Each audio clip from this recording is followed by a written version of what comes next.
your legs don't work like they used to before, and I can't sweep you off of your feet. Will your mouth still remember the taste of my love?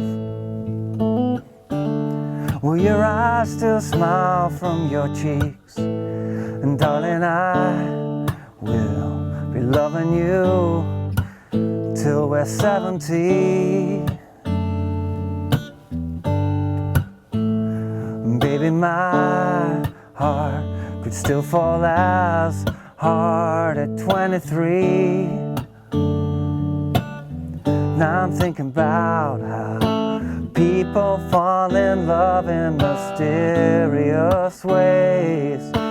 Maybe just the touch of a hand. Me, I fall in love with you every single day, and I just want to tell you I am. So honey, now take me into your loving arms.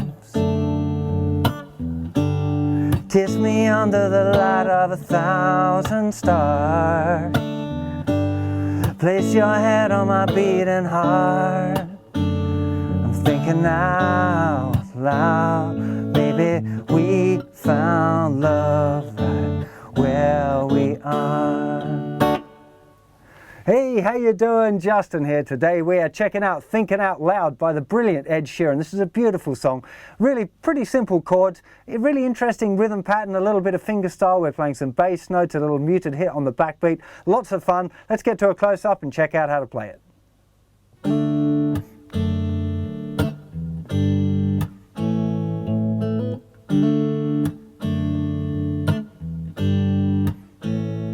So this is the main chord sequence here. It's relatively simple. We start with a D chord, then we go to a D with an F sharp bass. So we move first finger over to the second fret of the thicker string, second finger in the second fret of the third string, and third finger staying where it was for the D chord in the third fret of the second string. We're not playing the thinnest string for that chord. Okay, then we go to a G chord. Now we only need those two fingers, so second finger in the third fret of the thicker string. That's also muting the fifth string, although we won't be playing it anyway probably. Third finger staying where it was for the D chord, that's the third fret of the second string. And again, we're not playing the thinner string. In fact, I'm muting it with the underneath of my third finger there. That's the G. And then we're going to a little A chord, A major chord, not playing the thinner string. So if you're using a first finger bar, just kind of lift your finger forward a bit to make sure that thinner string is muted, although we're probably just not going to play it as well because we normally play this sequence finger style. So that's the most basic version. It's just D, D with an F sharp bass, to G, to A.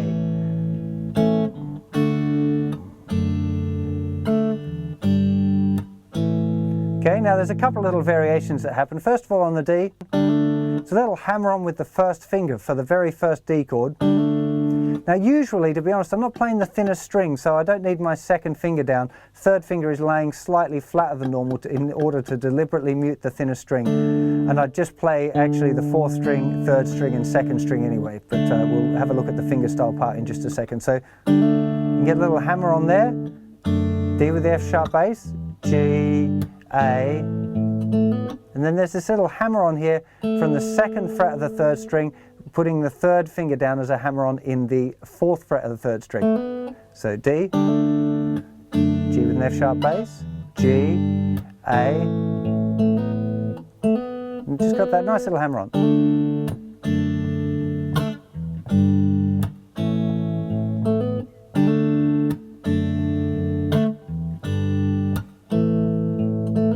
Now it's important to get the rhythm of this right as well. So it's 1, 2 and 3, 4, 1, 2 and 3, 4, 1, 2 and 3, 4, 1, 2 and 3, 4. Okay, let's have a look at that rhythm hand.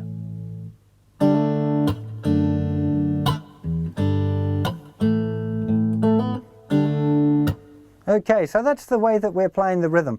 We're starting off with a chord, thumb playing the fourth string, first finger playing the third string, and second finger playing the second string. And then that's on beat 1. 1, 2, and. Now we've got a little muted hit. Now when he's playing acoustic guitar, it kind of accentuates that a little bit. We want to make sure that we're muting the strings with the chord hand, and then we're just strumming down with all of the fingers together on the strings, okay? But we also have to prep them for the next chord. So 1, 2, and. You can see that when I'm moving the fingers down, they're automatically ready to play that second chord, which is the D with the F sharp bass, thumb playing the thicker string, first finger playing the fourth string, second finger playing the third string, and third finger playing the second string.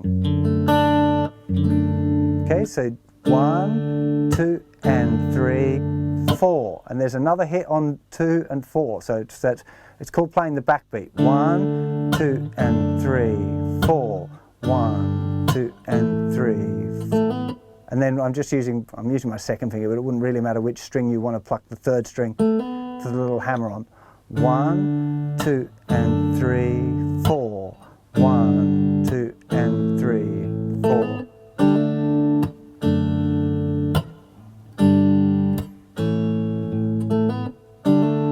So I recommend that you start off with this really straight pattern, just this 1, 2, and 3, 4. 1, 2, and 3, 4. 1, 2, and 3, 4. 1, 2, and 3, 4. But what you're going to find is that you're going to put in some extra bass notes with the thumb, but it's really hard to describe exactly where they happen because it happens kind of differently every time. So, you know, if you just watch, if I just play it for real.